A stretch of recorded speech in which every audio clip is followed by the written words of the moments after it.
የተወደዳችሁና የተከበራችሁ ውድ ሀገሬ ልጆች የተወደዳችሁና የተከበራችሁ ውድ ቤተሰቦቼ አሰላሙ አለይኩም ወራህመቱላሂ ወበረካቱ። እንዲሁም ክርስቲያን ወገኖቼ ሰላም ብያለሁ። እንዴት ናችሁልኝ? ዛሬ ደግሞ ብቅ ብዬላችኋለሁኝ።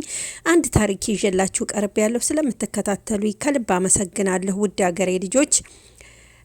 በጸጸት ልሞት ነው ትላለች ባለ ታሪኳ። በጸጸት ልሞት ነው። እኔ የ34 አመት ሴት ነኝ። የቀድሞ ባለቤቴ ጋር 6 የትዳር አመታቶችን አሳልፌያለሁ። መልካም አመታት ነበሩ። ከመጋባታችን በፊት ምርጥ ጓደኛሞች ነበርን። ቀስ በቀስ ተዋደንም ወደ ፍቅር ቀየር ነው ትላለች። የዩኒቨርሲቲ ትምህርቱን እስከሚጨርስ ታገስኩኝ። ስራ እስከሚይዝ ድረስ ጠበቅኩት። ቤተሰቦቹ ግንኙነታችንን አያውቁም። መጀመሪያ ላይ የኔ ቤተሰቦች ቢያውቁም እስከ ህይወቴ ፍጻሜ የግሌ ይሆናል ብዬ ካመንኩት ፍቅረኛዬ መለየት አልችልም። ፈጣሪ ሲፈቅድ ሁሉም ነገር ተሟልቶ ተጋባን። የሚያምር ወንድ ልጅም ወለድን። አሁን የ7 አመት ልጅ ሆኗል። ባሌ በጣም ጥሩ ሰው ነበር። ቤቱን፣ ሚስቱንና ልጁን የሚወድ የትዳር አጋሬ ነበር። ምንም እንኳን አንዳንድ ጊዜ ቱግ ቢልም ትላለች። አንዳንድ ጊዜ ቱግ ባይ ቢሆንም ወዲያውኑ ቀዝቀዝ ይላል። ይሁን እንጂ ልዩ ከተወለደ በኋላ እውነተኛው ችግራችን መጉላት ጀመረ። ልጅ ማጥባት፣ መመገብ ስራ አደረገው። ልጄን ለመንከባከብ ራሴን አለመጠበቄ እንደ መቆሸሽ ቆጥረው ጀመር። የሚደክመኝ አይመስለውም ትላለች ባለታሪኳ። በዚህ ምክንያት በተጨቃጨቅን ቁጥር ሻንጣዬን ጠቅልዬ ወደ ቤተሰቦቼ ሮጣለሁ። እህቶቼ ይደውሉና ይጮሁበታል። ካልተንከባከብካት እንፈልጋታለን ይሉታል። ጭራሽ እንደማልመለስ ያስፈራሩታል። ከፈለክ ፍታት እያሉ ያዋክቡታል እህቶቼ ትላለች ባለታሪኳ። እኔ ግን እውነተኛ ፍች አልፈልግም ነበረ። ያም ሆኖ በእህቶቼ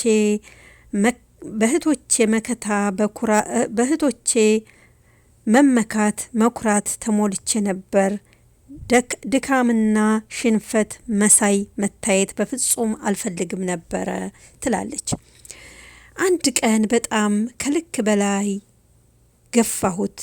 መታኝና በሩን ዘጋሁበት። ሶፋ ላይ ተደግፎ አደረ። በማግስቱ ጠዋት ወደ ቤተሰቦቼ ሮጥኩኝ።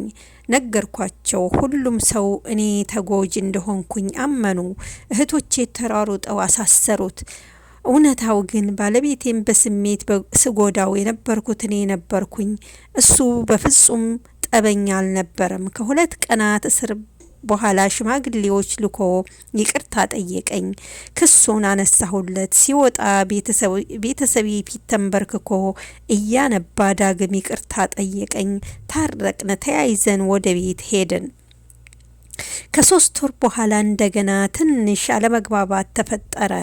እንደተለመደው ልብሶችን ጠቅልዬ ወጣሁ። ከ2 ቀናት በኋላ ሆስፒታል እንደገባ የሚገልጽ ስልክ ደረሰኝ። ቤተሰቦቼም ትላለች ባለታሪኳ እንዳልሄድ ከለከሉኝ። ተስፋ የቆረጥሽ ይመስለዋል፣ ይኮራብሻል አሉኝ። ለ1 ሳምንት ሆስፒታል ቆየ። ሲወጣ መጥቶ ይቅርታ ይጠይቀኛል ብዬ ስጠብቅ ቀረ። 2 ሳምንታት አለፉ። በጣም ናፈቀኝ። ቤቴ መመለስ በጣም ፈለግኩ። ልጄም አባቴን እያለ ቁም ስቅሌን አሳጣኝ። ሆኖም ቤተሰቦቼ በተለይም እህቶቼ ስንት በደል እንደደረሰብኝ ነግሬያቸው ይቅርታ ሳይጠይቅ መሄዱ በጣም ከበደኝ። ከዛሬ ነገ ሽማግሌ ይልካል ወይም መጥቶ ይቅርታ ይጠይቀኛል ብዬ ስጠብቅ 21 ቀናት ተቆጠሩ። በ21ኛው ቀናት ረፋድ ላይ የፍርድ ቤት የፍች ጥሪ ወረቀት ደረሰኝ ትላለች። ፍጹም አላመንኩም። አሁንም ሀሳቡን እንደሚቀይር ተስፋ አደረኩ። ግን ኩራቴ እንዲለምነኝ አሸነፈኝ። እናም ለመፋታት ፈቃደኝነት ወሰንኩኝ። የፍርድ ቤት ቀጠሮም ከመድረሱ በፊት ትላለች ንብረት መካፈል እንደምፈልግ መልእክት ላኩለት። ምንም መልስ አልሰጠኝም። ንብረት ጥላልኝ ትሄዳለች፣ ሌላ አገባባታለሁ ብሎ እንዲያስብና የፍች ጥያቄውን እንዲተው ነበር ይህን ያደረኩት። መልስ አለመስጠቱ ትተውኛለች ብሎ አስቦ ሊሆን እንደሚችል የነበረኝ ግምት አጠናከርኩኝ። ስለሆነም በፍርድ ቤት ቀጠሮው ቀን አንድ ትልቅ አጀንዳ ይዤ ቀረብኩኝ። የጋራ ንብረታችንን ድርሻ እንዲሰጠኝ ነበር። ዳኛውን በንብረት ላይ አስተያየት ሲጠይቁት አንድ ላይ ያፈራነው የጋራ ንብረት ሁሉ መካፈል እፈልጋለሁኝ ስል ንብረት ሁሉ መካፈል አልፈልግም፣ ሁሉም ነገር ለብቻዋ ትውሰድ፣ እኔ የምፈልገው ልብሴንና ሰላሜን ብቻ ነው አለ። ያ ቀን ሐምሌ 16 2014 ነበር። ፍርድ ቤቱ በሽምግልና እንድንታረቅ እድል ሰጠን። እሱ ግን እድል አልሰጠኝም። ፍርድ ቤቱ እድል ቢሰጠኝም ፈቃደኛ አልነበረም። እኔም መሸነፍ በፍጹም አልፈለኩም። ከ2 ወራት በኋላ የፍች ሂደቱ ተጠናቆ የጋብቻ ወረቀታችንን ቀደድን። የትዳር ህይወት ተቀደደ። አሁን እሱ ድጋሚ አግብቶ አንድ ልጅ ወልዶ እኔ ግን ፊቴን በብቸኝነት እየተንገበገብኩ ነው። ብቻዬን እየተንገበገብኩ ነው። እንድፋታ ሲያበረታቱኝ፣ ትዳሬ እንዲፈርስ ሲያበረታቱኝ የነበሩ ቤተሰቦቼ አዙር ብለውም በተለይም እህቶቼ መልሰው እኔን ያሞኛል፣ አያከብሩኝም። እናቴም ከእኔ ይልቅ ለተናናሾቼ ነው የምታከብረው። ሁሉም በተሳሳተ ምክር ከጥሩ ባሌ ነጥለው ባዶ አደረጉኝ። ቤቴንና ትዳሬን እንዲፈርስ ፈቅጄ በቁጭት እሳት እየተለበለብኩኝ ነው። የተረፈኝ ጸጸትና ልጅ ብቻ ነው። አንዳንዴ የጋብቻ ፎቶዬን እያየሁ አለቅሳለሁ።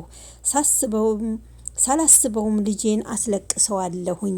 ውድ ያገሬ ልጆች፣ ውድ እህት ወንድሞቼ፣ ልክ እንደዚች እንደ እህታችን ጸጸትን ከመሸከማችን በፊት የራሳችንን ህይወት ራሳችንን እንወስን። ውድ ያገሬ ልጆች ስለተከታተላችሁ ከልብ አመሰግናለሁኝ። በያላችሁበት ሰላማችሁ ይብዛ። አገራችንን አላህ ይጠብቅልን፣ ከክፉ ነገር አላህ ይጠብቀን። ውድ ያገሬ ልጆች ለህይወታችሁ ራሳችሁ ወስኑ። አላህ ሱብሓነሁ ወተዓላ በሰጠን ነገር ደስተኛ እንሁን። በፍቅራችሁ በቤታችሁ ሰውን አታስገቡ። በህይወታችሁ ጣልቃ ሰው ከገባ ህይወት ይፈርሳል። ውድ ያገሬ ልጆች ወሎ ላኮመንዛ ዩቲዩብ ቻናልን ሰብስክራይብ ያላደረጋችሁ ሰብስክራይብ እያደረጋችሁ ቤተሰብ እንሁን።